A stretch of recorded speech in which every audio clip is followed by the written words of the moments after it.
देखिए, मोदी सरकार 3.0 ने अपना तीसरा बजट पेश कर दिया। वित्त मंत्री निर्मला सीतारमण ने लगातार 9वीं बार बजट पेश कर दिया और बजट के आने के साथ ही सेंसेक्स निफ्टी दोनों धड़ाम 2000 पॉइंट सेंसेक्स गिर गया, तो वहीं निफ्टी में भी 500 अंकों की गिरावट दर्ज की गई। सोना चांदी 2 दिन से जो लगातार गिर रही थी, तो आज वो और ज़्यादा धड़ाम। इसकी वजह क्या है, क्यों बाजार का ये सेंटिमेंट है, और जो निवेशक जिन्होंने पैसे लगाए हैं, चाहे वो शेयर बाजार में हो या सोना चांदी में है, वो क्या करें? अंकुर त्यागी जी हमारे साथ मौजूद है, हमारे सहयोगी बाजार के एक्सपर्ट भी हैं। ये क्या हो गया नहीं, अंकुर जी? बाजार का एक्सपर्ट तो नहीं हूँ, लेकिन बिल्कुल मेनका आपने जो बात कही बिल्कुल सोचने वाली है कि 2 दिन में ऐसा क्या हुआ कि जो चांदी के निवेशक थे वो भी परेशान हैं, और जिन्होंने सोना खरीदा था ये सोच रहे थे कि सोना 2 लाख या 2.5 लाख जाएगा, वो भी नहीं हुआ। तो ये बड़ी एक चिंता वाली बात है। लेकिन सबसे बड़ी चिंता हुई आज तब जब बजट आया। देखिए, बजट में उम्मीद थी लोगों को, और ख़ासतौर पे जो बाज़ार के पार्टिसिपेंट्स हैं, कि एसटीटी यानी कि सिक्योरिटी ट्रांजैक्शन टैक्स उसको कम किया जाएगा। क्योंकि बाज़ार के लोगों का मानना था कि पूरी दुनिया में कहीं भी इस तरह का एसटीटी नहीं है, या है तो वो बहुत ही कम है। और भारत में ये जो एसटीटी जो सरकार ने लगाया था, इसके बाद कहीं ना कहीं ये मांग उठ रही थी कि इस एसटीटी को कम किया जाए या ख़त्म कर दिया जाए, क्योंकि भारत में जो पेनिट्रेशन है शेयर मार्केट में, यानी कि जो लोग निवेश करते हैं वो बहुत कम है। तो ये वजह थी कि एसटीटी घटने की उम्मीद कर रहे थे लोग, हो गया उल्टा। जी, तो इसके पीछे आपको क्या लगता है, क्या लॉजिक हो सकता है और इसका इम्पैक्ट क्या होगा? देखिए, अगर एफडीआई की बात बार बार होती है, हर सेक्टर में एफडीआई की अब तो बात हो रही है। कहाँ हो रहा था कि एफडीआई हमारा बढ़ेगा, लेकिन जो नेट एफडीआई है वो तो डिफिसिट में है। हाँ, हमारे देश में जितनी इन्वेस्टमेंट होती है उससे ज़्यादा हमारे देश के लोग बाहर इन्वेस्ट कर रहे हैं। और इस बार क्या आपको लग रहा है कि कोई बूस्ट मिलेगा इन्वेस्टमेंट को, जो चीज़ें बजट में? देखिए, मेनका पहले तो आपका इसी सवाल का जवाब दे देता हूँ। तो एसटीटी क्यों?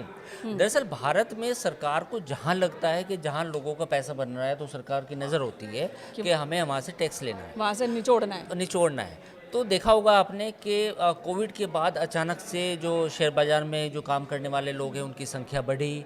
जब उनकी संख्या बढ़ी तो सरकार की नज़र आई कि भाई इसमें टैक्स अच्छा खासा हो सकता है, हालांकि पहले ही इंट्रोड्यूस कर दिया था। तो वहाँ से टैक्स, सरकार को ज़्यादा टैक्स चाहिए। लेकिन इसके कई तर्क हैं। तर्क ये है कि भारत में, और अगर अमेरिका की तुलना करें या ब्रिटेन की तुलना करें या यूरोप की तुलना करें, भारत में अभी भी शेयर बाज़ार में जो लोग काम करते हैं, जो निवेश करते हैं, जो ट्रेडिंग करते हैं, उनकी संख्या कम है। मतलब संख्या के लिहाज से बहुत कम है। बहुत कम है। तो मुझे क्या लगता भरोसे की कमी है? नहीं, उसकी वजह ये है कि उस तरह के जितना लगाते उतना आता नहीं है। नहीं, ऐसा नहीं है। दुनिया में इक्विटीज़ ने ये बात है कि रिस्क है इक्विटी में निवेश में, लेकिन ये बात भी है कि इक्विटी का अपना इतिहास है।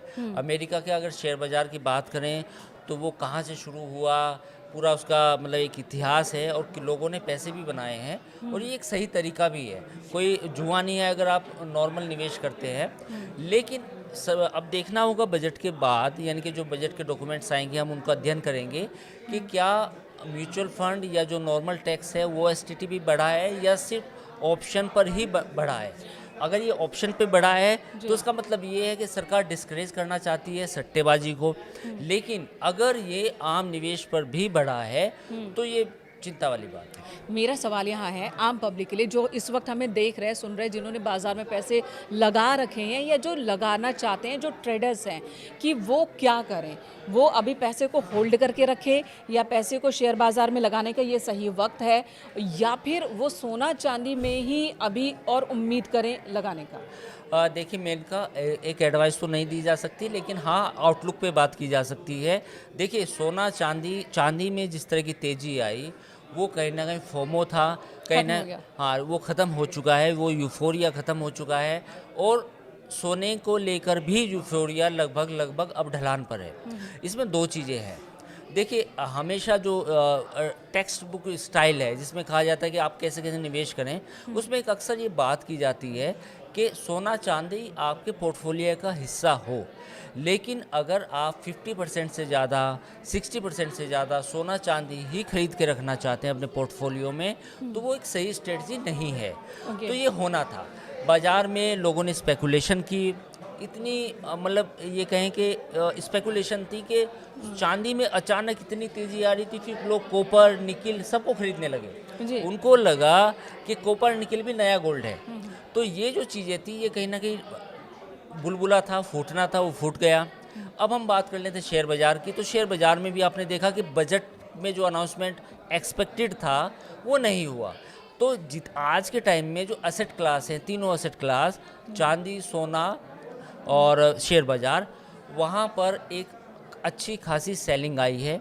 लेकिन जैसा कहा जाता है कि लंबे समय तक अगर आप निवेश करना चाहते हैं, लॉन्ग टर्म आपका नज़रिया है, तो ये सही समय है। तो ये भी सही समय हो सकता है। अंकुर जी, एक सवाल और। अभी तक कहा जा रहा था कि सोने चांदी में जो गिरावट आई है विदेशी कारण है, चढ़ा भी विदेशी कारणों से, क्योंकि लड़ाइयाँ चल रही है, तमाम अस्थिरता हैं वैश्विक पटल पर, जिसकी वजह से चढ़ा।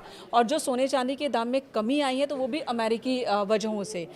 क्या ये फैक्टर्स हमारी बजट पर कहीं हावी होते दिखे, या सरकार को चिंता नहीं है जो हो रहा है उससे? देखिए, जो नहीं बजट तो खैर एक हमारा एक अकाउंट हाँ। है ना। लेकिन ये बात होती है ज़रूर कि भाई पूरी दुनिया में क्या चल रहा है, हमारे पड़ोस में क्या चल रहा है, वो देखना होता है। तो इस बार के बजट में जो डिफेंस बजट है उसमें 21% की बढ़ोतरी हुई है, 21%। तो ये बड़ी एक बढ़ोतरी है। उसकी वजह क्या है? कि उसकी वजह ये है कि पिछले साल हमारी पाकिस्तान के साथ जंग हुई थी, ऑपरेशन सिंदूर। और भारत की ये भी कोशिश है कि आने वाले समय में हमें आत्मनिर्भर बनना है डिफेंस खुद ही के हम सेक्टर। प्रोडक्शन अब तो बढ़ाएं। यही, हाँ, डेफिनेटली है। और यही रीज़न है कि हमने 21% अपना जो बजट है इस बार डिफेंस का वो बढ़ाया है। अब जो आपने दूसरा सवाल पूछा कि पूरी दुनिया में जो चल रहा है क्या उसका बजट पर असर, बिल्कुल होता है। सोच सरकार की होती है। सेमीकंडक्टर को इसलिए पुश किया जा रहा है, इंफ्रास्ट्रक्चर को, रेलवे को भी इसलिए पुश किया जा रहा है।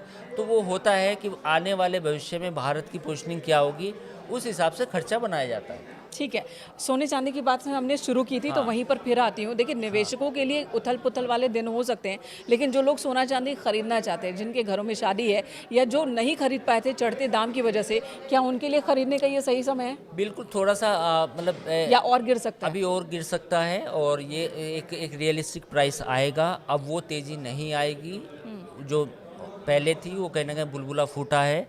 दूसरी बात ये है कि अगर दुनिया में जब भी स्थिरता बढ़ती है अगले 2-3 महीनों में, तो शेयर बाज़ार में फिर से पैसा आएगा। जो गोल्ड और सिल्वर का पैसा है वो वापस घूम के शेयर मार्केट में आएगा।